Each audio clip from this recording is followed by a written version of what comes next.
നിങ്ങളിപ്പോൾ ഈ കാണുന്നത് ജയ്സാൽമീർ റെയിൽവേ സ്റ്റേഷനാണ്. ഇപ്പോൾ അവിടെ എന്താ പറഞ്ഞു കഴിഞ്ഞാൽ ഈ റെയിൽവേ സ്റ്റേഷൻ്റെ നിലവിലുണ്ടായിരുന്ന ബിൽഡിങ് ഡിമോളിഷ് ചെയ്ത് പുതിയ ഒരു കെട്ടിടം, ആധുനിക രീതിയിലുള്ള കെട്ടിടം നിർമ്മിച്ചുകൊണ്ടിരിക്കുകയാണ്. അപ്പോൾ ഈ സമയത്ത് ആ ബിൽഡിങ്ങിൻ്റെ കൺസ്ട്രക്ഷൻ അവസാനിച്ചതിന് മാത്രമേ എന്തുണ്ടാവുള്ളൂ, അവിടെ നമുക്ക് റിട്ടയറിംഗ് റൂമും മറ്റ് സൗകര്യങ്ങളൊക്കെ ഉണ്ടാവുള്ളൂ. അപ്പോൾ ഈ വരുന്ന ആളുകളൊക്കെ ആ കാര്യങ്ങൾ ശ്രദ്ധിക്കണമെന്നാണ് എനിക്ക് പറയാനുള്ളത്.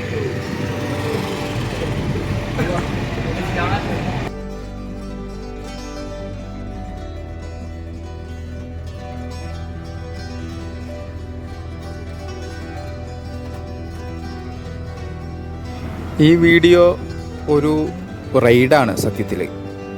ഞങ്ങൾ ജയ്സാൽമീർ റെയിൽവേ സ്റ്റേഷൻ്റെ അവിടെ നിന്നും കുറി വില്ലേജിലേക്ക് പോകുകയാണ്.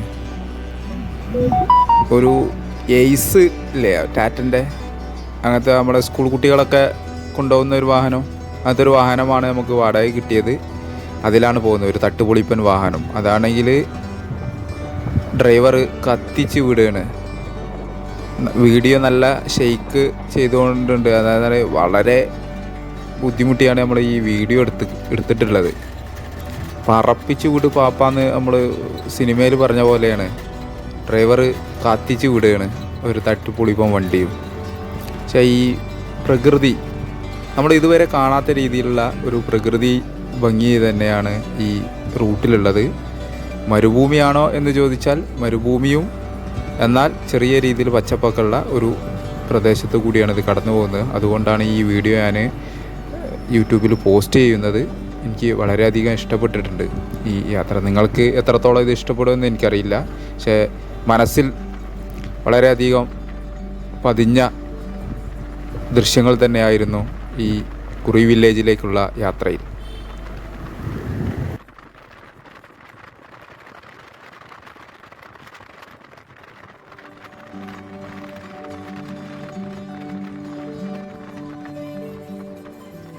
ഈ റോഡ് സൈഡിൽ കിടക്കുന്ന ഈ ഉരുളൻ കല്ലുകൾ നിങ്ങൾ ശ്രദ്ധിച്ചോ?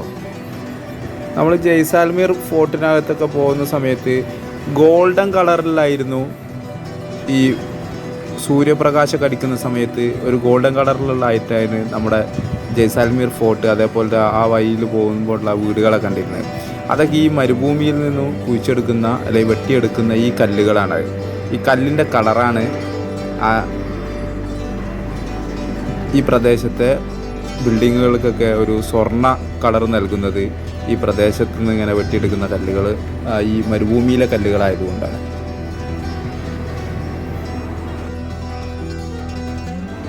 ഈ യാത്രയിൽ മറ്റൊരു കാര്യം, നമ്മൾ യാത്ര ചെയ്യുന്ന റോഡ് സ്കെയില് വെച്ച് വരച്ച മാതിരിയാണ്. Straight line.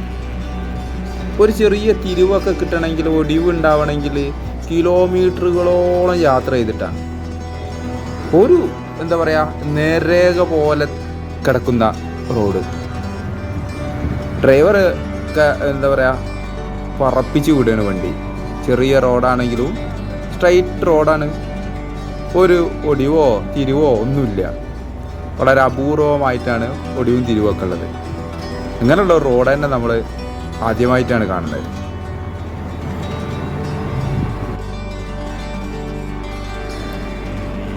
നിങ്ങൾ കണ്ട മരുഭൂമിക്കകത്തെ കൃഷി പാടങ്ങളാണ് ഇപ്പോൾ നമ്മൾ കാണുന്നത്.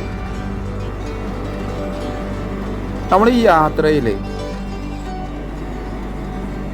മനുഷ്യന്മാർ ജീവിക്കുന്ന സ്ഥലം കണ്ടിട്ടില്ല എന്നുള്ളതാണ്.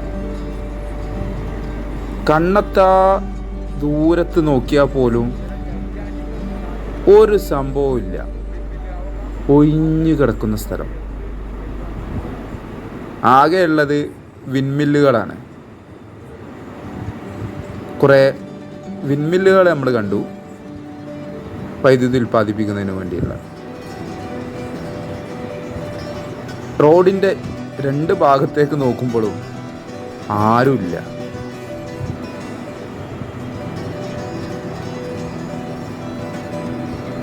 ഒരു മനുഷ്യനെ കാണാൻ പോലുമില്ല.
ഞങ്ങൾ ഈ യാത്രയിലെ ഈ മരുഭൂമിയിൽ കാണുന്ന ഈ പച്ചപ്പുണ്ടല്ലോ, ഇതിനൊന്നും ഇലകളില്ല.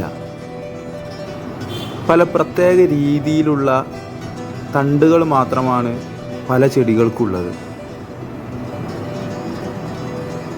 വളരെ വ്യത്യസ്തമായ കൂടി നിൽക്കുന്നൊക്കെ നമ്മൾ ഇലകളാണോ എന്ന് വിചാരിക്കും. പക്ഷേ ഇലകളല്ല, ഈ തണ്ടുകളാണ് പല രീതിയിലുള്ള. ഈ വാനങ്ങനെ നല്ല സ്പീഡിൽ പോകുന്നതുകൊണ്ട് തന്നെ നമ്മൾ വീഡിയോ ക്ലിയറായിട്ട് എടുക്കാനും പറ്റുന്നില്ല. എന്തായാലും ഞങ്ങളെല്ലാവരും വളരെ എക്സൈറ്റഡ് ആണ്. കുറി വില്ലേജിലെ താമസവും ഈ ഡെസേർട്ട് എക്സ്പ്ലോർ ചെയ്യുന്ന കാര്യങ്ങളൊക്കെ കുറിച്ച് ആലോചിച്ച് എല്ലാവരും വളരെ എക്സൈറ്റഡ് ആയിട്ടാണ് ഈ യാത്ര നടത്തുന്നത്. രാജസ്ഥാൻ്റെ ഗ്രാമഭംഗി ആസ്വദിക്കുന്നതിന് വേണ്ടി ഞങ്ങൾ ആ വില്ലേജിലേക്ക്, കുറി വില്ലേജിലേക്ക് പോവുകയാണ്. അപ്പോൾ കുറി വില്ലേജിൽ നമ്മൾ അവരുടെ വീടുകളിലാണ് താമസിക്കുന്നത്.